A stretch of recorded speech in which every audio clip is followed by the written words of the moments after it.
ఏపీలో 2 ఏళ్లలో 1,00,000 ఐటీ ఉద్యోగాలు తెస్తామన్నారు ఐటీ మంత్రి లోకేష్.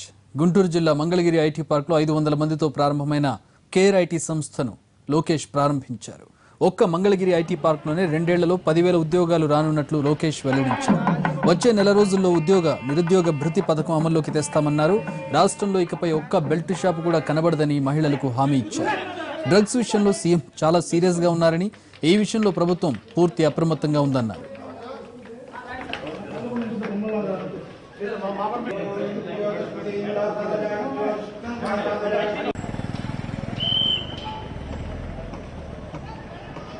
జరుగుతుంది. ఈ రాబోయే డిసెంబర్ లోపల ఇంకొక 500 మంది కూడా ఉద్యోగాలు కల్పిస్తాం జరుగుతుంది. అంటే ఈ ఒక్క కంపెనీ వల్ల దాదాపు 1000 మందికి ఉద్యోగాలు వస్తాం జరుగుతుంది. పైకేరే కాదు, అనేక సంస్థలు ఈ క్లస్టర్లు వస్తాం జరుగుతున్నాయి.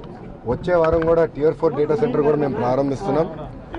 నేను ఆనాడు చెప్పాను మంత్రి ఏంటంటే, మన నిరుద్యోగులు ఎవరైతే ఉన్నారో, ఐటీ సంబంధించిన నిరుద్యోగులు ఎవరున్నారో వాళ్ళకైతే 1,00,000 ఉద్యోగాలు రాబోయే 2 సంవత్సరాలు 1,00,000 ఐటీ ఉద్యోగాలు కల్పిస్తాను ఆనాడు నేను హామీ ఇస్తాను జరిగింది.